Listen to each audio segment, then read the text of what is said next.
All right, so Crown Jewel 2025 from Perth. It's the second of three shows WWE's doing in Perth. The third one, of course, being Raw on Monday, which is going to be at 8 a.m. Eastern Time for those of us here on this hemisphere.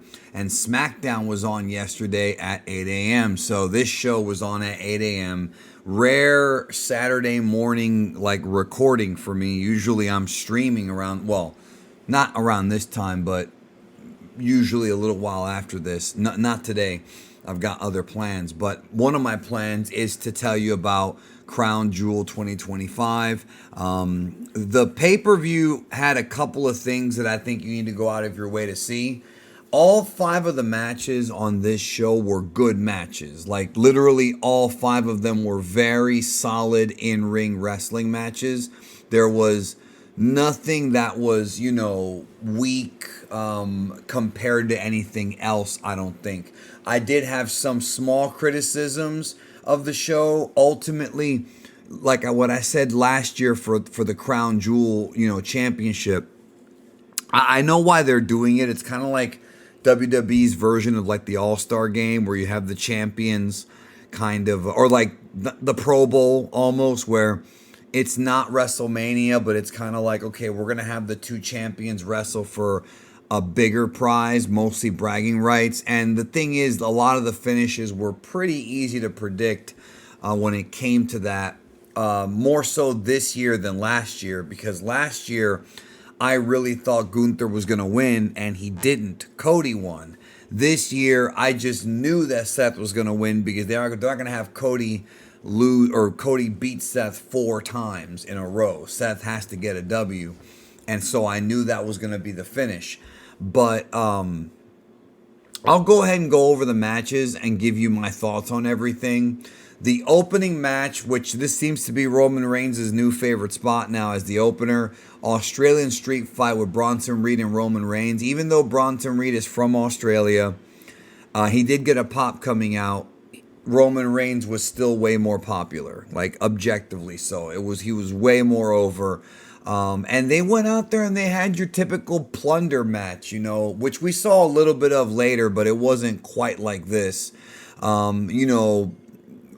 Tables. Roman even asked the crowd if they wanted tables. I had a feeling Bronson was going to win. And there have been some rumors going around now about War Games possibly having Austin Theory join up with the Vision. I don't know about that. That's what Melter is saying. I guess we'll find out probably this week. I doubt they're going to make us wait that long. I really thought there was a chance that Theory was going to appear on this show, probably during the main event, but they didn't do that. And that's interesting because that just makes me wonder if they have a plan for later on to do it. We'll talk about that as we go through. So the opening match was good. The story of this whole thing, the key here is that prior to the match, Roman told the Usos to stay out of it. Now, during the match, Braun Breaker came out to help Bronson Reed. And then, of course, the Usos came out to even the odds. Now, logically, it makes sense. It's 2-on-1 against Roman, and the Usos came out to help Roman. But then what ends up happening is the Usos, Jey Uso at one point goes for a spear and misses, and he spears Roman through a table, and that leads to him getting tsunami'd and Bronson Reed getting the 1-2-3 pin on Roman, which is probably the biggest pinfall win of his career. That is a massive win for Bronson Reed, dude. Huge win for him. And then after the match, Roman's kind of like berating the Usos, kind of. Not like in the way he did before when he was a heel, but just saying that people keep saying I can't win on my own. Which, there's truth to that. Roman, when he was champion for 3.5 years, always had help. Whether it be from the Usos or Solo or whomever. So, I get this situation, even though at this point it's kind of too little too late for that. Like, that story's already been established. The idea here is that Roman is irritated at his cousins for helping him, but that's really dumb because, yes, Jey Uso did miscalculate that did happen, right? It was still 2-on-1. And had the Usos not come out, Braun Breaker and Bronson Reed would have just continued to beat down Roman because it was an Australian street fight. It was no DQ. Like, they had to do something. They had to. So it's one of those things where it doesn't make much sense that Roman be angry at them, although I get why. But if Roman's going to watch the replay of the show and think about it, like, it wouldn't make much sense for him to stay mad at them. But now it seems like we're going into War Games where, much like in previous years, because this is not the first time they've done it. In fact, Triple H loves to do this. The babyface War Games team is not going to be able to get along. And the storyline is going to be, can they get along? This is something we've seen year over year, and we're going to see it again this year, obviously, based on this story and based on this angle. Stephanie Vaquer and Tiffany Stratton. This is the shortest match on the show. This is both women's champions for the Women's Crown Jewel Championship. Stephanie Vaquer has been champion nowhere near as long as Tiffany, and that's why I knew she was going to win, and she did. And it was a pretty decent match. It only went about 10 minutes or so. I thought that was smart because Tiffany, she's definitely somebody who is improved. There's no question she's much better than she was even a year ago. But she's still a rookie. And even though she's been in WWE longer than Stephanie does have more experience. Either way, the right woman won. And the reason why I say that is because it seems pretty obvious to me. Maybe I'm wrong, but it seems like WrestleMania's big women's match is going to be Stephanie Vaquer against Rhea Ripley. Like, to me, that's a match that they're going to do that at WrestleMania, right? Whether it be next year or the year after, that's a guaranteed WrestleMania Women's Championship match. And to be honest, I think it's perfect. I think that's a huge match. And so I don't think Stephanie Vaquer is going to get pinned at all until WrestleMania, if they even decide to have her get pinned there. They've really been protective of her. She's almost never lost, although she has. So to me, yeah, I think that's where they're going. I think that's going to be Rhea Ripley and Stephanie Vaquer. More on that later. John Cena, AJ Styles. This was my favorite match of the night. I thought it was just phenomenal, no pun intended. AJ came out with the old school AJ Styles like ring gear. Cena came out and then had a cool introduction for AJ where they called him the technician of Total Nonstop Action and the undisputed leader of the Bullet Club, which was kind of cool. It's cool they acknowledged AJ's past, even though this is not the AJ Styles retirement tour. These guys had my favorite match of the night. Without question, the best match of the night, I thought. And also, if it wasn't for that crazy Cody Rhodes, John Cena match from SummerSlam, this would be the best John Cena match of this entire run. And to be honest, I might like it more than the Cody match. I love that Cody match, don't get me wrong. But, dude, this match should have been Cena's last match. Like, if it were up to me, this match would have been the match that Cena has in his final match before retiring. Because this match was a tribute to the business of professional wrestling. These guys busted out not only Easter egg spots of their own stuff, like their own history, they start busting out moves of the opponents that they've had in the past, including ones that aren't in WWE. With AJ hitting the Angel's Wings as a tribute to Christopher Daniels, who may be AJ Styles' greatest career opponent, to John Cena doing RKOs and landing them successfully. It still looks weird to see Cena do the move, but he did it. Then they start busting out some moves of other people like The Undertaker. That was a spot that we saw in the match. The sweet chin music, pedigree, just the finishing moves of the history of wrestling, they started to do them on each other. And I've always had this idea in my head that it would be fun if there was a WrestleMania main event where the match had false finishes that were finishes of all the other WrestleManias. This is as close as you're going to get to that. Now with 40 WrestleManias, 41 now, you can't really do that anymore, but this is the closest you're going to get to that, where they're doing the finishing moves of a number of different people. And it wound up all getting capped off with a phenomenal finish where Cena hits. AJ goes for a crossbody. Cena rolls through, and they tease him doing the AA. Instead, he turned it into a tombstone pile driver. So John Cena does a tombstone pile driver on AJ Styles and then rolls him quickly into an AA for the finish, for the 1-2-3. That was a perfect way to end the match. I feel like Cena losing to Brock last month was, I still think, especially after seeing this, that was a waste of a John Cena date, and that Lesnar, there could be a ton of other guys that Lesnar could have got in there and killed instead of John Cena. It just, I don't know, man. It just wasn't, it didn't hit right. It did not, it still doesn't make any sense as to why they even did that. This, though, made sense. Then after the match, Cena raised AJ's hand, AJ raised his hand, and away we go. So, again, with the fact they did a tribute to all these other wrestlers and all these other legends, that to me would have been the perfect John Cena farewell. I was waiting for the Muscle Buster. You know, Joe has history with both of them, but yes, listen, go out of your way to see this. Seriously. Io Sky, Rhea Ripley versus the Kabuki Warriors. Again, the turn with the Kabuki Warriors was telegraphed.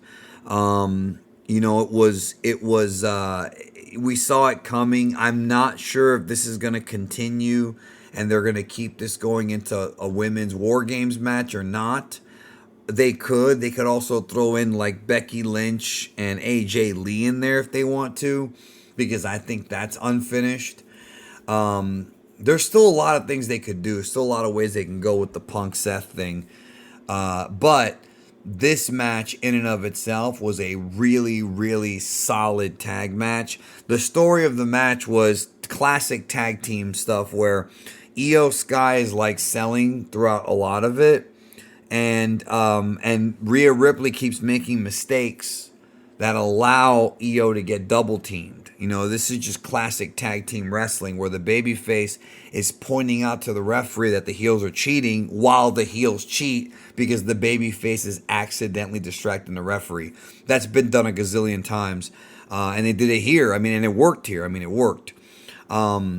Asuka, I feel like, is getting weak, like wackier and wackier every time we see her, as far as like, she's a very goofy heel. And then you've got Kairi Sane, who seems to be much more of like the wrestler of the duo now. And then, you know, Io Sky, who's gotten the biggest push of her career these last 2 years. Like, she's really come into her own. I don't know where we go from here with these two, with Rhea and Io Sky. I assume that this feud's going to continue so that they have something to do, or at least a version of this feud will continue. But it was a good, solid match, like all the matches these ladies have.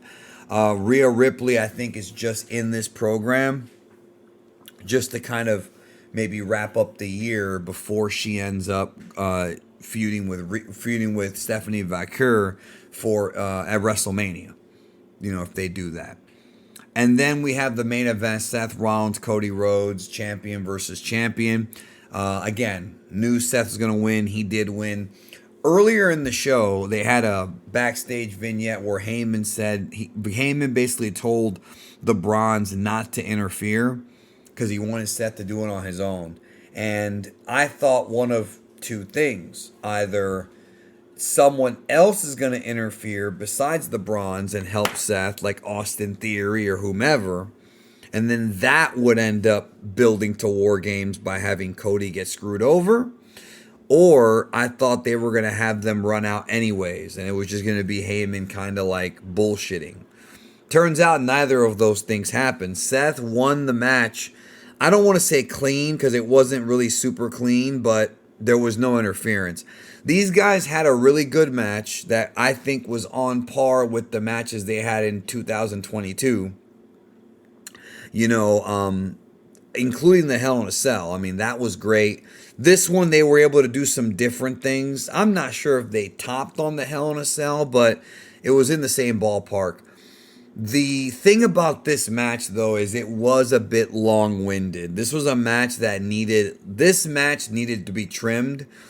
The top rope crossroads not being the W. Like, I knew Cody wasn't going to win, but the fact that Cody hit a crossroads from the top rope on Seth and it looked so spectacular, and that wasn't the pin, I think hurts that finisher a little bit, because I think if Cody had beaten Drew with the top rope crossroads, it would have made more sense because it's more devastating.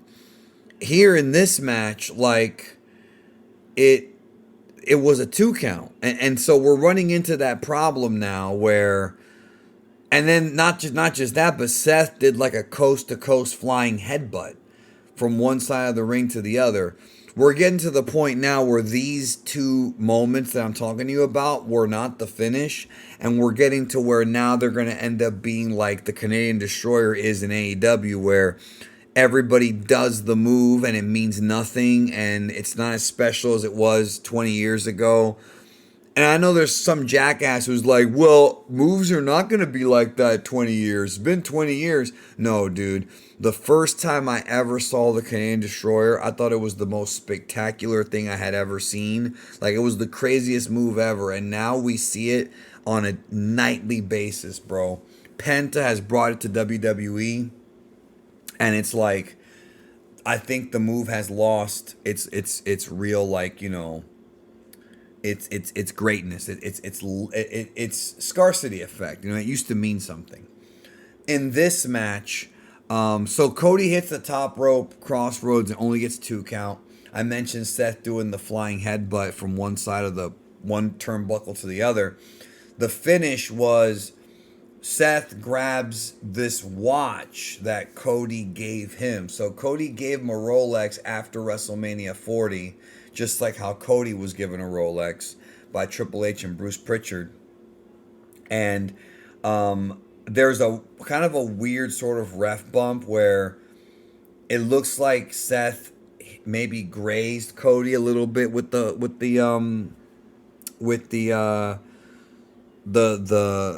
watch, right? And the ref's kind of stunned, but not all the way knocked out. And then Cody gets curb stomped, and then Seth goes up on the second buckle on the second rope and hits a super curb stomp, and that was the 1, 2, 3. So Seth won it right there in the ring, cut a promo about being the greatest ever, and then Stephanie Vaquer came back out, and they both held up their titles, and that's how the show went off the air. So no big show closing angle, just Cody lost to Seth. Seth was gloating about it, and that's just the way it is. I mean, like I said, solid pay-per-view. I'm not sure if it's worth the $30 that ESPN wants to charge people. I didn't pay that much, but some people are paying that, and it's, you know, but you are getting 5 good wrestling matches. Like, none of the matches were bad. It's just, when I look at this show, because of that Crown Jewel Championship, it makes me wonder what the consequences are going forward from the effects of this show every year. You know, it feels like, I know they're trying to make it special. I respect that. It just might not be all that special in the grand scheme of things.